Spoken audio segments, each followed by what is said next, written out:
안녕하세요. 마케팅 데이터 사이언스 랩입니다. 이번 영상에서는 파이썬을 배워보고 싶으시거나 파이썬이 궁금하신 분들을 위해서 파이썬과 그 핵심 문법을 소개하려고 하는데요. 지금까지 마케팅 데이터 사이언스 채널에서 데이터 분석 영상을 보신 분들은 아시겠지만 챗GPT는 사용자가 자연어로 말을 하면 파이썬으로 코드를 작성해서 실행하고 그 결과를 사용자에게 설명해주는 방식인데요. 챗GPT의 데이터 분석 환경인 코드 인터프리터에 대해서는 지난 영상들을 통해서 설명드린 바 있습니다. 물론 이런 챗GPT 방식이나 환경에 대해서 이해만 하셔도 챗GPT로 데이터 분석을 하는 게 가능하지만 여기에 파이썬의 기본적인 문법과 라이브러리들을 이해하면 챗GPT가 지금 뭘 하고 있는지 그리고 명령어도 조금 더 효과적으로 입력할 수 있을 텐데요. 이번 영상에서는 파이썬과 파이썬 핵심 문법 10가지를 소개해 보도록 하겠습니다. 파이썬의 가장 큰 특징이죠. 바로 직관적이고 배우기 쉬운 프로그래밍 언어라는 점입니다. 다른 언어에 비해서 파이썬은 사람의 언어에 가깝기 때문에 처음 접하는 사람도 쉽게 배울 수 있는데요. 프로그래밍 언어 가운데서 사람이 사용한 언어에 가까운 언어를 하이 레벨 언어라고 하고 이진법 기반으로 컴퓨터에 의해서 읽고 실행되기 쉬운 언어를 로우 레벨 언어라고 하는데 C 언어하고 파이썬은 대표적인 하이 레벨 언어입니다. 특히 파이썬은 조건문이나 반복문, 함수 등을 선언하면 자동으로 코드 들여쓰기가 되는데요. 같은 하이레벨 언어인 C 언어는 중괄호와 같은 괄호로 코드의 시작과 끝을 표시해야 되고 들여쓰기가 필수가 아니기 때문에 개발자가 들여쓰기를 직접 하지 않으면 다닥다닥 코드가 붙어서 가독성이 떨어지는데요. 또한 C 언어는 변수를 선언할 때 데이터 타입도 명시적으로 지정해 주어야 하지만 파이썬은 변수의 값을 할당할 때 자동으로 데이터 타입이 결정되죠. 그래서 파이썬은 프로그래밍 입문자들도 쉽게 접근할 수 있는 언어인데요.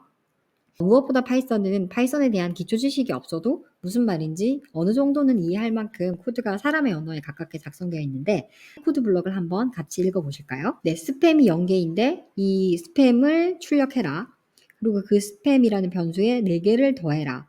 만약에 스팸이 0보다 크면 나는 더 이상 스팸을 원하지 않아를 출력해라.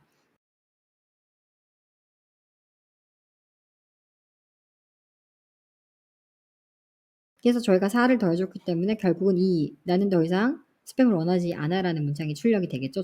조건이 만족됐기 때문에.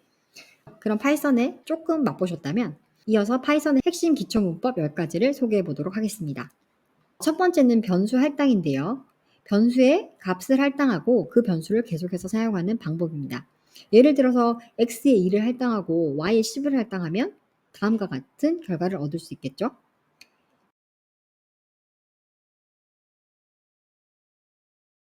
그래서 이 코드는 x와 y를 곱한 결과를 출력하는 코드인데요. 또 다른 예로 x에 hello를 할당하고 y에는 10을 그대로 두면 x와 y를 곱한 값은 hello가 10번 반복되는 결과를 프린트하게 됩니다.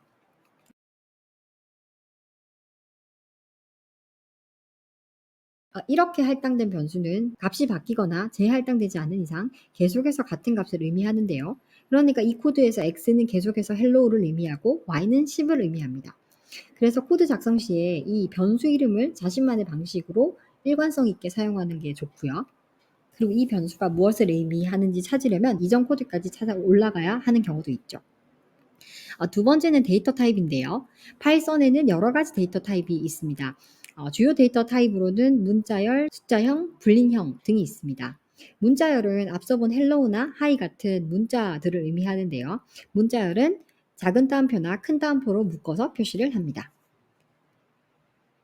그래서 greeting이라는 변수에 hello를 할당하고 name이라는 변수에 앨리스라는 문자를 할당해서 두 개를 합쳐서 프린트를 해보면 hello 앨리스라는 결과가 나오겠죠. 다음 숫자형 데이터인데요. 숫자형에는 정수형과 실수형 데이터가 있는데 정수형은 소수점이 없는 숫자고 실수형은 소수점이 있는 숫자입니다. 불린형은 참 또는 거짓을 말하는 데이터인데요. 논리 연산이나 조건문에서 자주 사용됩니다.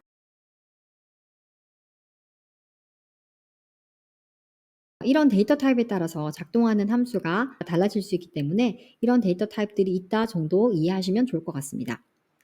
세 번째는 기본적인 연산 방법, 즉 사칙 연산에 대해서 소개할게요. 우리가 흔히 하는 덧셈, 뺄셈, 곱셈, 나눗셈 있잖아요. 그 기호를 그대로 사용하시면 됩니다. 다만 요 슬래시 두 개는 나눗셈 후에 모음만 반환하는 연산자이고 그다음에 요 퍼센트는 나머지만 반환하라는 기호라는 게 좀 새로운 사실이죠.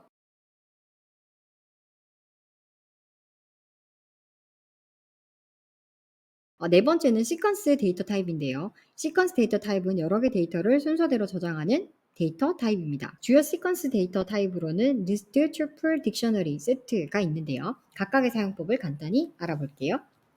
리스트는 대괄호 안에 여러 개 데이터를 한 번에 저장하는 방식인데요.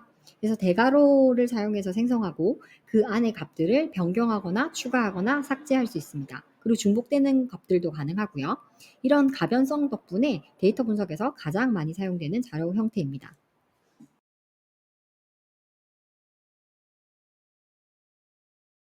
그래서 보시면 myList라는 변수에다가 1, 2, 3, 4라는 값들을 대괄호에 담아서 리스트를 생성했고요. 그래서 myList라는 리스트 데이터 타입을 출력하고 그다음 append 함수를 써서 이 리스트에 5를 추가하기도 하고 값을 삭제하는 것도 가능합니다.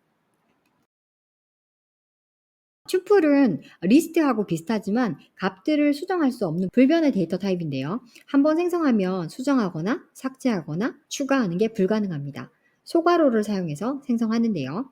그래서 myTuple이라는 변수에다가 1, 2, 3, 4를 할당했다면 이거를 뭐 수정을 시도하거나 새로운 요소를 추가하거나 삭제할 수 없다는 거죠. 딕셔너리는 키와 값의 쌍으로 데이터를 저장하는 자료 형태인데요. 중괄호를 사용해서 생성하고 키와 값은 콜론으로 구분을 합니다. 역시 리스트와 마찬가지로 수정이나 삭제 추가가 가능하고요. 키 값을 이용해서 그 값을 빠르게 검색할 수 있어서 데이터셋을 저장할 때 많이 사용됩니다. 마지막으로 세트는 중복되지 않는 값을 저장하는 자료 형태인데요. 역시 중괄호를 사용하는데 수정이나 추가, 삭제 등은 가능하지만 동일한 값을 중복적으로 가질 수 없는 자료형입니다. 그래서 제가 표로 정리를 해 봤는데요. 리스트를 가장 많이 쓰고 리스트는 수정이나 변경이나 삭제 이런 것들이 가능한 데이터 타입이고 수정이나 변경이 불가능하게 데이터 타입을 저장하려면 튜플 형태로 데이터를 저장해야 한다는 거. 그리고 파이썬에서 파일을 열어보면 딕셔너리 형태로 데이터 셋이 저장된 경우가 많은데 이 경우에는 주로 이 딕셔너리를 판다스 라이브러리의 데이터 프레임으로 변환해서 데이터 분석을 시도하게 되는 경우가 많다. 이런 정도 아시면 좋을 것 같습니다. 다섯 번째부터는 파이썬의 몇 가지 핵심 구문을 소개하려고 하는데요. 먼저 조건문은 특정 조건에 따라서 프로그램의 흐름을 제어할 수 있는 방법입니다. if 구문을 사용하면 그 조건이 참일 때만 코드가 실행되는데요. x가 10인데 만약에 x가 5보다 크면 x는 5보다 크다라는 문장을 출력해라. 이게 참이기 때문에 출력되겠죠.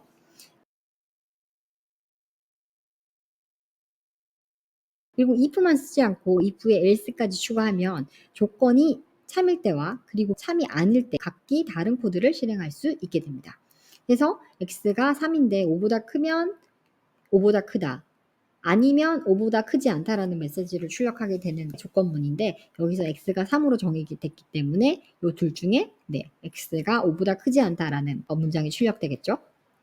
여섯 번째는 반복문인데요. 특정 코드를 여러 번 반복해서 사용할 때 사용하게 됩니다. 파이썬에서는 for와 while을 사용해서 반복문을 작성할 수 있는데요. 먼저 for는 지정된 횟수만큼, 그러니까 10번, 20번 지정된 횟수만큼이나 또는 리스트나 튜플 같은 시퀀스 데이터 타입의 각 요소에 대해서 동작들을 반복할 때 사용이 됩니다. 그래서 저 float이라는 변수에 리스트 데이터가 할당되어 있고요. 그 플로트의 각 하나의 요소들에 대해서 출력을 해라 그러면 저게 하나씩 출력이 되겠죠. 애플, 바나나, 체리가 하나씩 출력이 되겠죠. while은 조건이 참일 때만 계속해서 코드가 반복적으로 실행되는 반복문인데요.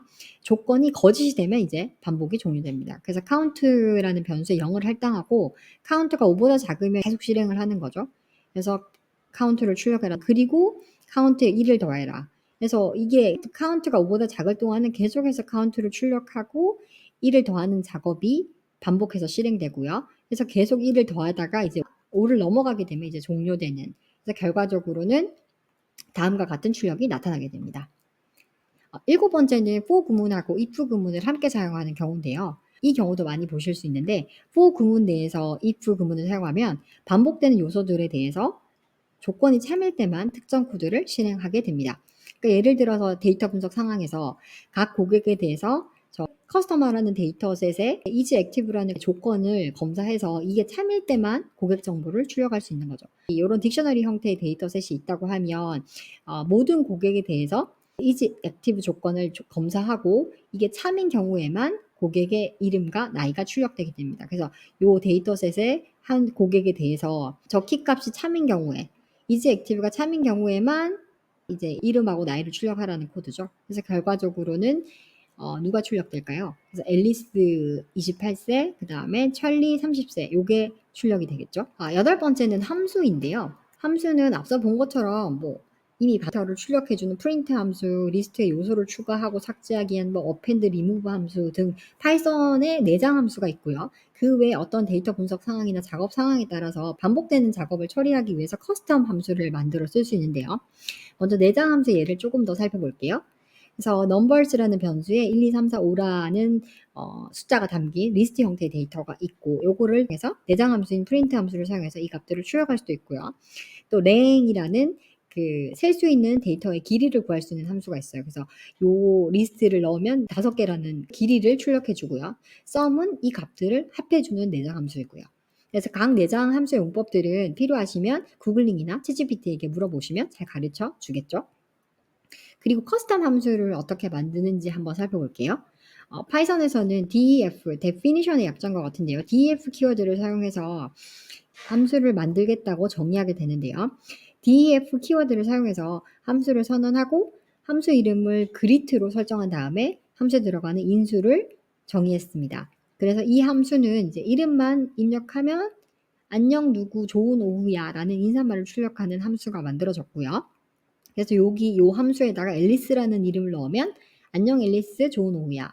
밥을 넣으면 안녕 밥 좋은 오후야. 이런 메시지가 출력됩니다. 요거는 간단한 예시지만 코드에서 반복적으로 사용되는 기능이 있다면 함수를 만들어서 사용함으로써 코드를 좀 더 깔끔하게 그리고 재사용 가능하게 만들 수 있겠죠.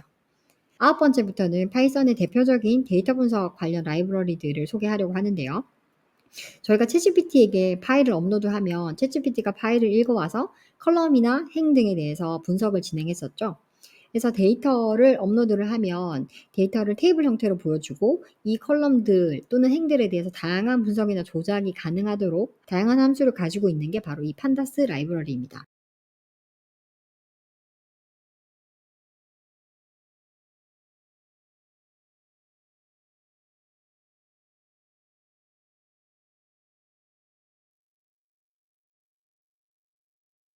판다스 라이브러리를 사용하기 위해서는 이제 요거를 임포트를 해야 하고요. 이 챗GPT의 코드 인터프리터 환경에는 이런 것들이 모두 설치되어 있어서 판다스를 활용한 데이터 분석이 가능하고 실제로 챗GPT가 활용해서 데이터 분석을 진행해주고 있고요. 반면에 설치되어 있지 않은 라이브러리들은 챗GPT에서 사용을 할 수 없습니다. 인터넷 연결되지 않은 환경이라고 하죠. 그래서 새로운 라이브러리들을 설치해서 사용할 수는 없다고 합니다. 그래서 예를 보시면 첫 번째가 이제 파일을 읽어와서 변수에 저장을 하고요. 이 데이터셋의 헤드를 처음 5행을 출력하는 함수를 사용해 봤고요. 그리고 이 데이터셋의 기본 통계를 출력하는 함수를 붙여서 이렇게 기본적인 분석을 하는 예시입니다. 마지막으로 데이터를 시각화하기 위한 라이브러리인 매플랄립과 시본을 소개하려고 하는데요. 매플랄립은 파이썬의 대표적인 데이터 시각화 라이브러리로 선형 차트, 바 차트, 파이 차트, 히스토그램, 기본적인 다양한 차트를 그릴 수 있습니다. 그런데 이 매플랄립으로 좀 복잡한 시각화를 하려고 하면 많은 기능들을 잘 알아야 하거든요. 그리고 수동으로 다 작업을 해야 되는 부분이 많고 그래서 시본이 이 매플랄립을 기반으로 하면서 복잡한 시각화를 좀 더 쉽게 할 수 있도록 만든 라이브러리라고 할 수 있는데요. 지난번 챗GPT로 데이터 분석하기 시각화 편에서 수치형 또는 범주형 컬럼별로 시본을 활용해서 시각화를 하는 방법들과 그 다음에 피겨 레벨 시본 함수, 액세스 레벨 시본 함수에 대해서 설명드리고 컬러 팔레트도 설정하는 방법에 대해서 간단히 소개해 드린 바 있습니다. 그래서 필요하신 분들은 이 영상도 함께 보시면 챗GPT에게 시각화에 관한 명령어를 조금 더 다양하게 구사하실 수 있을 거고요. 지금까지 파이썬과 그 핵심 문법 10가지를 소개해 봤는데요. 파이썬 공부를 시작하신 분들 또는 시작하신 지 얼마 되지 않은 분들에게 도움이 됐으면 좋겠고요. 아시죠? 공부하다가 궁금한 게 있으시면 항상 챗GPT에게 물어보면 된다는 거요. 그러면 또 다음 영상에서 뵙겠습니다. 감사합니다.